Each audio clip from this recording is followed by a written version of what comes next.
జై భీమ్లు.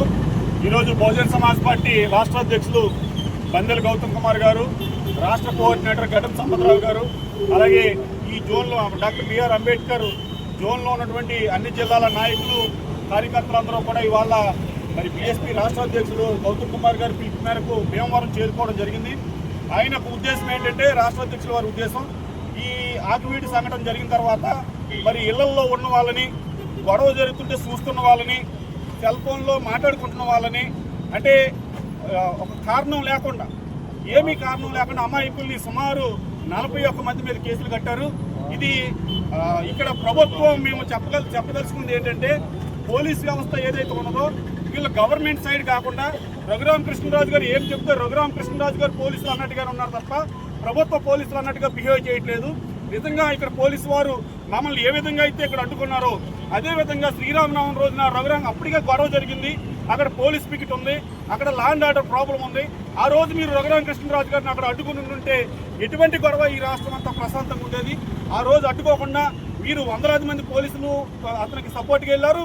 పైగా అతను వందలాది మందిని ఆర్గనైజ్ చేసుకుంటే మీరు ఏమీ కూడా ఆపకుండా ఆ వందలాది మందిని అలౌ చేయడం వల్ల ఆ రోజు గొడవ జరిగింది. ఈ రోజు ఏదైతే అక్కడ రామాలయం అని చెప్తున్నారో, రఘురామ కృష్ణరాజు గారే చెప్తున్నారో, ఆ డాక్యుమెంట్లో, పూర్వపు డాక్యుమెంట్లో గుడి అని ఉంది అని చెప్తున్నారు. గుడి అని ఉంది తప్ప రామాలయం అని లేదు.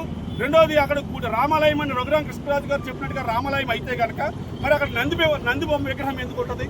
నంది విగ్రహం శివాలయంలో ఉంటుంది, రామాలయంలో ఉండదు కదా. ఇంకొక విషయం, ఆంధ్రప్రదేశ్లో ఏ గుడినైనా దేవుడు కానీ దేవత గుడి కానీ అబ్జర్వ్ చేయండి, ఏ గుడికైనా మెట్లు ఉన్నాయా? గుడికి అక్కడ మెట్లు ఉండవు. మరి అక్కడ మీరు అక్కడ కట్టడానికి మెట్లు ఉన్నాయి అంటే అది గుడి కాదని ఖచ్చితంగా అర్థమవుతుంది.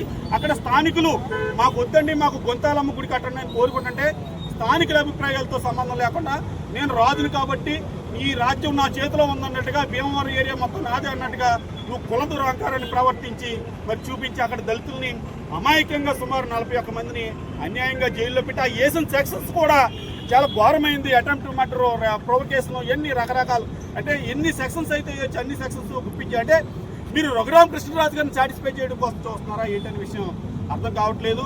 మరి మీరు నిజంగానే అక్కడ ఏదైనా గొడవ జరిగి ఉంటే అక్కడ మీరు మీ పోలీసు అన్ని 100 మంది పోలీసు ఉన్నారు కదా, ఎందుకు అక్కడ ఎవరినైనా కొడుతున్నప్పుడు తిడుతున్నప్పుడు అక్కడ కొట్లాట జరిగింది, ఎందుకు ఒక వీడియో కూడా రిలీజ్ చేయలేకపోయారు? ఎందుకు ఒక ఫోటో కూడా రిలీజ్ చేయలేకపోయారు? రఘురామ కృష్ణరాజు గారి మీద దాడి జరిగిందంటే దున్నపోతు ఈనిందంటే దోణి కట్టేయండి అన్నట్టుగా మీడియా మొత్తం యంత్రాంగం అంతా కూడా దాడి జరిగింది అని. నేను విజయవాడలో ఏం చెప్పాడు ఆయన రఘురామ కృష్ణరాజు గారు? నా మీద దాడి జరగలేదని ఆయన స్వయంగా చెప్పాడు. ముఖ్యమంత్రి గారు ఖండించారు, డిప్యూటీ సీఎం ఖండించారు, రాష్ట్రంలో ప్రముఖులందరూ ఖండించారు. ఇవాళ ఏం చెప్తారు? ఆయన నా మీద దాడి జరగలేదు, ఒకవేళ దాడి జరిగి ఉంటే అని చెప్పేసి ఆయనే సమర్థింపులు చేసుకున్నాడు. మొన్న కూడా ఎందుకు చెప్తున్నాడు, నేను జనాన్ని ఎందుకు తీసుకెళ్ళానని అంటే ఏం చెప్తాడు ఆయన? నా మీద దాడి జరగడానికి అవకాశం ఉందని ఉద్దేశంతో నేను జనాన్ని తీసుకెళ్ళానని ఆయన రఘురామకృష్ణ డిప్యూటీ స్పీకర్ చెప్తున్నారు. నీ మీద దాడి జరిగితే పోలీసు వాళ్ళు ఉన్నారు కదా, నువ్వు ప్రైవేట్ సైన్యాన్ని ఎందుకు తీసుకెళ్తావు? నువ్వు పోలీసు వాళ్ళు ప్రొటెక్షన్ కోరాలి కదా. లేదు, నీ మీద దాడి జరిగే అవకాశం ఉందన్నప్పుడు దాడి జరిగే ప్లేస్ కాదు నువ్వే వెళ్ళకూడదు కదా. అంటే నీకు చట్టం అంటే పని లేదు, ఒక లా అండ్ ఆర్డర్ అంటే పని లేదు. ప్రజల మధ్యన హిందువులైనా, క్రైస్తవులైనా, ముస్లింస్ అయినా, అన్నదమ్ముల బతికే వాళ్ళ మధ్యన విభేదాలు సృష్టించి మత ఘర్షణలు రేపడమే నీ ధ్యేయంగా పెట్టుకున్నాం. ఇవాళ అక్కడ 100% మేమందరం కూడా అక్కడ ఆ రామాలయం మాకు వద్దు, మాకు గొంతాలమ్మ గుడి కట్టినాను వాళ్ళ అభిప్రాయం కోరినప్పుడు వాళ్ళని గౌరవించాల్సిన అవసరం ఉంది. ఇవాళ మా దళితపేటలో రామాలయాన్ని కడతానన్నావు, రేపొద్దున ముస్లింస్ ఏరియాలో కూడా వెళ్ళి రామాలయాన్ని కడతానంటావేమో. అప్పుడు ఈ రాష్ట్రం ఏమైపోతుంది?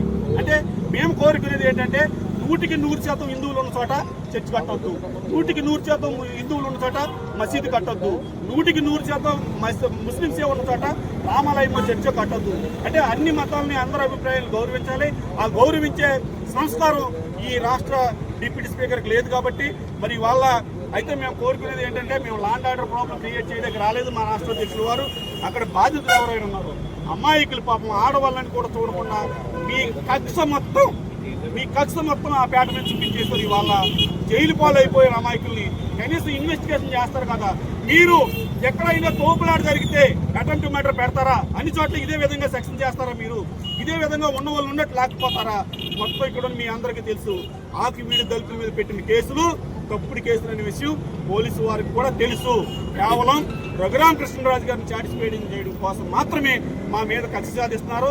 కానీ మీరు గమనించాల్సింది ఏంటంటే, దళితులంటే ఆకివీడిలో ఒక్క చోటే లేరనే విషయం గమనించాలి మీరు. రాష్ట్రంలో ప్రతి జిల్లాలో, ప్రతి మండలంలో, ప్రతి పేటలో దళితులు ఉన్నారు. ఈ రాష్ట్రంలో దళితులందరూ కూడా ఆకివీడు పెద్దపేటకి అండగా ఉంటారనే విషయం తెలియజేసుకుంటూ మరి మా రాష్ట్ర అధ్యక్షులు వారు ఏదైతే పిలిపించారో ఈయన చట్టానికి కట్టుబడి ఉండకపోతే ఆయన సొంత చట్టాన్ని ఈ ఏరియాలో అమలు చేయాలని చూస్తే మా రాష్ట్ర అధ్యక్షులు వారు పిలిపించినట్టుగా మీరు ఏ రోజైతే రామాలయం శంకుస్థాపన చేస్తారో ఆ రోజు మా రాష్ట్ర అధ్యక్షులు వారు చెప్పినట్టుగా రాష్ట్రం అంతా కూడా చెలో ఆకువీడి పిలిపివ్వడానికి మరి మా రాష్ట్ర అధ్యక్షులు సిద్ధంగా ఉన్నారు. మరప్పుడు ఈ రాష్ట్ర ముఖ్యమంత్రి పరిపాలన చేస్తాడా, రాష్ట్రం తగలడిపోతుంటే నాకెందుకని చెప్పేసి వీడియోలు వాయించుకుంటాడన్న విషయం అప్పుడే తెలుసుకుందామని తెలియజేసుకుంటూ మరి నాకు అవకాశం ఇచ్చిన మీ అందరికీ కూడా జై భీమ్ తెలియజేసుకుంటాను. జై భీమ్, జై భారత్.